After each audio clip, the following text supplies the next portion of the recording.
Hey everyone, it's Ben Hardy here, and in today's video, I'm going to be doing a driving comparison between the Ford Explorer, the Dodge Durango, the Jeep Grand Cherokee L, and the Chevy Traverse to find out which family SUV is the best one to go for, at least from a driving perspective. With that being said, before we get into the video, a huge shout out and thank you to the Chevy here in Provo, the Dodge Ram here in Provo, and the Ford here in Provo for giving me some time with all of these SUVs. All of these are available for sale for the time being, so if you're interested, I'll include a link to all of their inventories in the description down below. Definitely check them out. And then, as always, on a side note, if you want to save time and money, the next time you purchase a car, link to my car buying guide in the description down below. Let's get into it.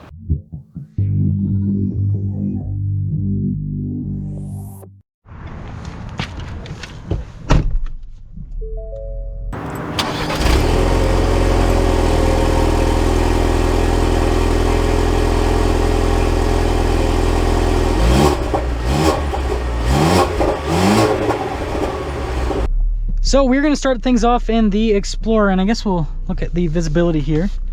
Solid. Now, something I want to mention is this is not a perfect comparison because the powertrain options with these are pretty close, because this has the base powertrain for the Explorer, and then the Traverse and the Grand Cherokee also have their base powertrains, but the Durango has the Hemi, which is not a base powertrain, so that part of it won't be the most comparable. But the Grand Cherokee has the same powertrain as what the Durango would have, so I guess that we'll just use the Grand Cherokee acceleration to assume what the Durango would accelerate if it had the V6. Hopefully that makes sense. I want to focus more on like seat comfort, ride quality, because I know powertrains are important with these vehicles, because, you know, even though these are family haulers, you want to be able to get up to speed while you're hauling the kids around. But I also know that the other stuff's important too. So ride quality is really good with the Explorer, frankly. This engine's very torquey. The 3.0 is obviously way more powerful if you get that one in like the ST, for example. I like the steering in this. Pretty well insulated cabin. Seat comfort's really good. Ford does a good job at making comfortable seats, that's for sure. Oh, that person's like, they're just staring at me. Yes, I have a GoPro on my head. Yes, I do YouTube videos for a living. Yeah, seat comfort's really good. I like this stuff here in the interior. This ST line's a pretty cool package. Also, RIP, I'll be back to you guys in a second. That's a lot of traffic. So we're getting up with the Explorer ST line. We'll get our acceleration here. It's pretty quick. Again, this 2, 3, 4 cylinders, no slouch. Again, the 3.0 is even quicker, but this is solid when it comes to acceleration. So summing things up with our little drive here for the Explorer, I think the ride quality is good. I think the seat comfort's really good. I think noise insulation's solid as well. And so it'll be interesting to see how this compares to the other three.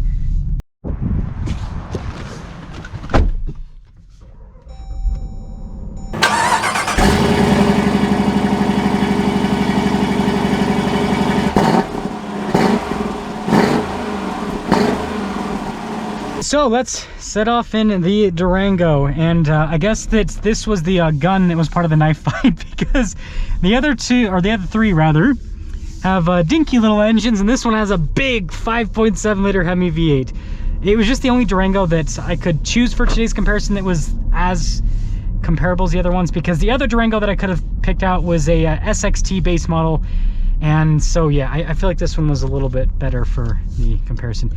But anyways, first off, seat comfort in this, similar to the Traverse, these seats are a little bit firmer. I'd say Grand Cherokee or Explorer seats are the most comfortable. The Grand Cherokee seats might be the most comfortable with that Overland package, but if you've got like a Platinum Explorer, those seats are probably just as comfortable. And then, oh yeah, this one definitely has, this one definitely is the most monstrous. Again, that 5.7 V8. Now, ride quality on this is actually, it's about the same as the other ones. A little bit, you can tell they've kind of like it's not uncomfortable, they've kind of firmed things up a little bit more with the Durango, I guess, to make it sportier, which makes sense. Again, RT, so makes sense that it'll have firmer suspension. And this interior, I really dig this Hemi orange interior with like the forged carbon and then the suede. It's definitely a cool feeling interior, that is for sure. And well, RIP again with traffic. Okay, well, let's see what this 5.7 Hemi V8 is made of. Oh man, yeah, this thing moves. This thing moves, that is for sure. Such a monstrous engine. It sounds so good too. But again, you can get the Durango with the V6, and so you know, the Durango would have accelerated similar to the Grand Cherokee if this had the V6, obviously. But some things up with the Durango, I'd say definitely the sporty side of the bunch. Even I've driven Explorer STs in the past. This feels even sportier compared to the Explorer ST. It seems like they've really tuned things with the Durango to be like full-on like muscle sport SUV.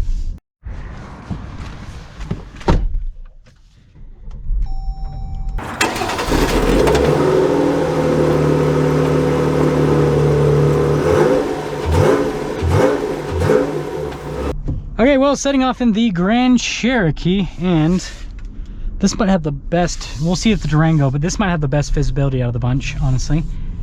Now, this one does have an unfair advantage other than the fact that it's more expensive than the other two, and this fact that it has air suspension. You can't get air suspension on any of the other vehicles. Grand Cherokee's the only one, and this one's kind of more of like a, I guess a multi-purpose vehicle, because this is not only an on-road luxury vehicle, but it's also an off-roader because it has a 2-speed transfer case. That's just kind of the Jeep way, and I think that's why this has such a big price range on it compared to the other ones, is because, you know, Jeep is trying to appeal to multiple crowds, right? They're trying to appeal to the people that just want a third-row family SUV, but then they're also trying to appeal to the people that want a luxury vehicle, and then also to the people that want an off-road vehicle. There's just a lot to take in with the Grand Cherokee. But let's get up and move. Huh. Interesting.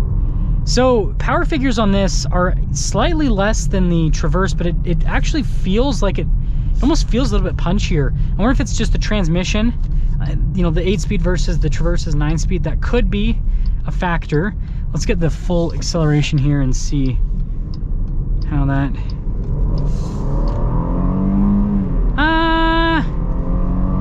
Nah, it's pretty similar. The low end torque feels a little bit better than the Traverse, but like once you're like up and moving, it feels about the same. Now obviously you can get different powertrains in this. You know, like you can get the 5.7 Hemi, for example, which would be even punchier. But this base powertrain is pretty solid.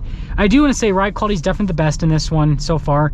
But again, it's got air suspension. If you got the standard suspension in this, it's probably pretty similar to the Traverse and the Explorer. So yeah, that is something else to note. And this one definitely so far, I'd say probably drives the best, but you'd hope so with how much more this one costs compared to the other two.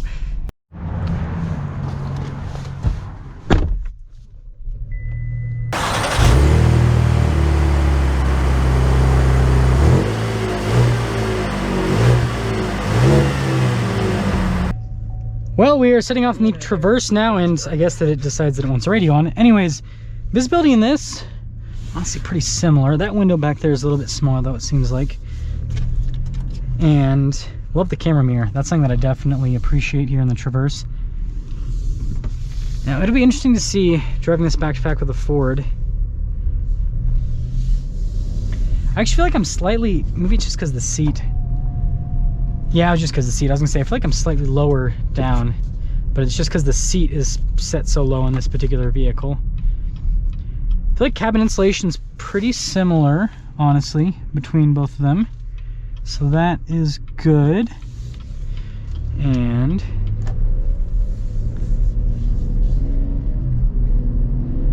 now this has similar power figures to the Ford, but the Ford obviously had quite a bit more torque with that EcoBoost, whereas this, you know, even the horsepower is technically more, the torque's less. And you feel it, especially at elevation, right? Turbocharged engines don't have as much power loss as naturally aspirated engines. But this still gets up and moves at a very solid pace, so that is not an issue whatsoever. And, ooh, we are lucky. We are very lucky, so we can get up and move right away with this one.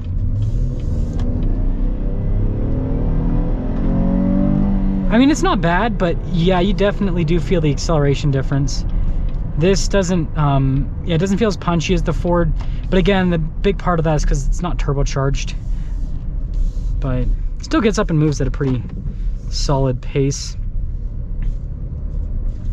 I love how this drives though, very comfortable. I will say the seats though in this are a little bit stiffer than the seats in the Ford. So that's something that's interesting to note. But to quickly sum things up with the driving comparison, in terms of my engine choices out of the bunch with my favorites, I'd say for base engines, I do prefer the Ford 2.3 4-cylinder. That's the one that I think just drives the best out of the base engines. For middle line engines, I'd be torn between the 5.7 Hemi with the Durango, the 4xe that you can get in the Grand Cherokee, or the 3.0 V6 you can get in the Explorer. It definitely would be a tough choice between those. But let me know which engine option out of the bunch that you guys like the most. I think a lot of you will like the 3.6 liter V6 either in the Grand Cherokee, the Durango, or in the Traverse, because all those 3.6 liter V6s are pretty dang reliable, and they're also pretty fuel efficient as well. Now when it comes to driving, it's definitely a hard choice, but what I'd have to say is I feel like for a top-of-the-line package, the Grand Cherokee definitely drives the best, but it's also by far the most expensive, so it's like it better drive the best because it costs more than the other ones. But if you're talking about like middle-of-the-line packages, or middle-line pricing, I guess I should say, so mid-50s, I would be torn between probably the it's tough, the Traverse or maybe the Explorer. I do like the seats in the Explorer more, but like the Traverse just feels like so well built.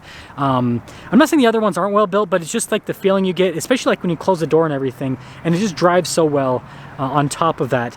And so yeah, that's such a tough choice out of the bunch, driving them back to back. But let me know which one you guys like the best in terms of, you know, the driving comparison that we've done, like which one you'd go for. And with that being said, I'll see ya.